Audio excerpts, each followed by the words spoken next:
নমস্কার বন্ধুরা, হিন্দু এপিক চ্যানেলে আপনাদের সবাইকে স্বাগতম। আজ আমরা জানব সপ্ত ঋষিদের সৃষ্টির ইতিহাস।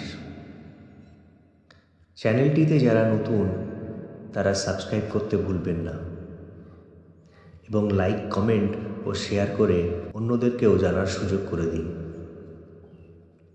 চলুন শুরু করা যাক। হিন্দু পুরাণ অনুসারে মহাবিশ্বের ভারসাম্য রক্ষা এবং পরম জ্ঞান প্রচারের উদ্দেশ্যে প্রজাপতি ব্রহ্মা নিজের মন থেকে সপ্ত ঋষিদের সৃষ্টি করেছিলেন। এই কারণে তাদের ব্রহ্মার মানসপুত্র বলা হয়। মহাবিশ্বের শুরুতে চারদিকে কেবল শূন্যতা বিরাজ করছিল। ভগবান বিষ্ণুর নাভি থেকে উৎপন্ন পদ্মের ওপর ব্রহ্মা আবির্ভূত হন এবং তাকে মহাবিশ্ব সৃষ্টির দায়িত্ব দেওয়া হয়।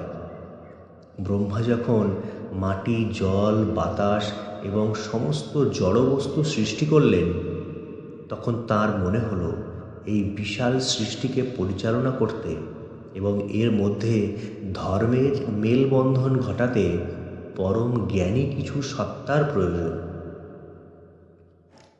প্রথমে ব্রহ্মা তার মন থেকে চার কুমার সনক, সনন্দন, সনাতন এবং সনত কুমারকে সৃষ্টি করেন।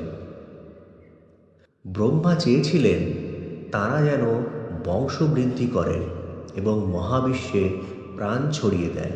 কিন্তু এই চার কুমার এতটাই আধ্যাত্মিক এবং জ্ঞান পিপাসু ছিলেন যে তারা জাগতিক সৃষ্টিতে জড়াতে অস্বীকার করলেন এবং চিরকুমারী তপস্বী হিসেবে থেকে গেলেন।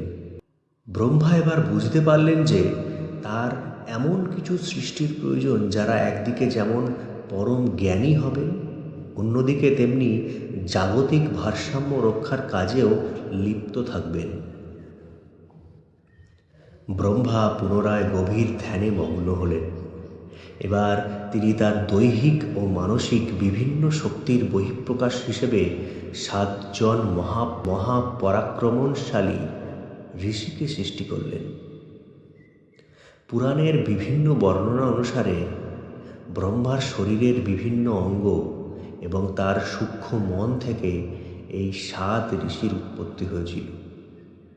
মরীচি ব্রহ্মার মন থেকে, ব্রহ্মার চোখ থেকে অত্রি, অঙ্গিরা ব্রহ্মার মুখ থেকে, ব্রহ্মার কান থেকে পুল্লস্ত, পুলহ ব্রহ্মার নাভি থেকে, ব্রহ্মার হাত থেকে ক্রতু এবং বশিষ্ঠ ব্রহ্মার নিঃশ্বাস থেকে।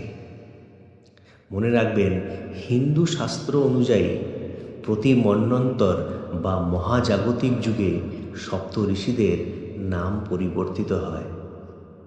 বর্তমান যুগে এই 7জন ঋষির নাম বদলে হয়েছে কশ্যপ।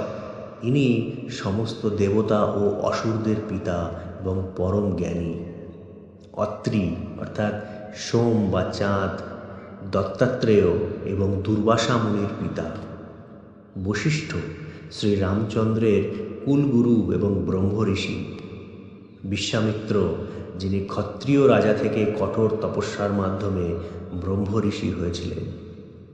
গৌতম, দেবী অহল্যার স্বামী এবং পরম তেজস্বী ঋষি। যমদগ্নি, ভগবান পরশুরামের পিতা।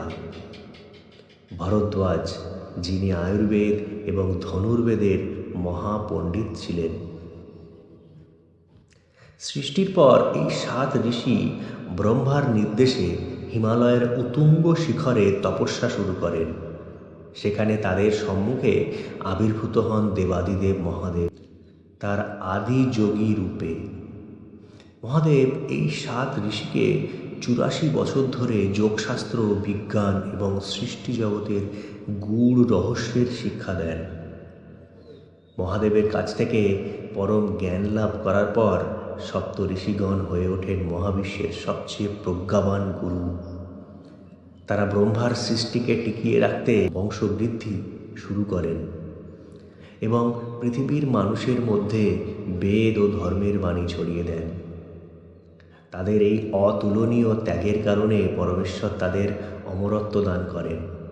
আজও রাতের আকাশের উত্তর পূর্ব কোণে তাকালে আমরা 7টি উজ্জ্বল তারার একটি বিন্যাস দেখতে পাই, যাকে আমরা সপ্তর্ষি মণ্ডল বলি।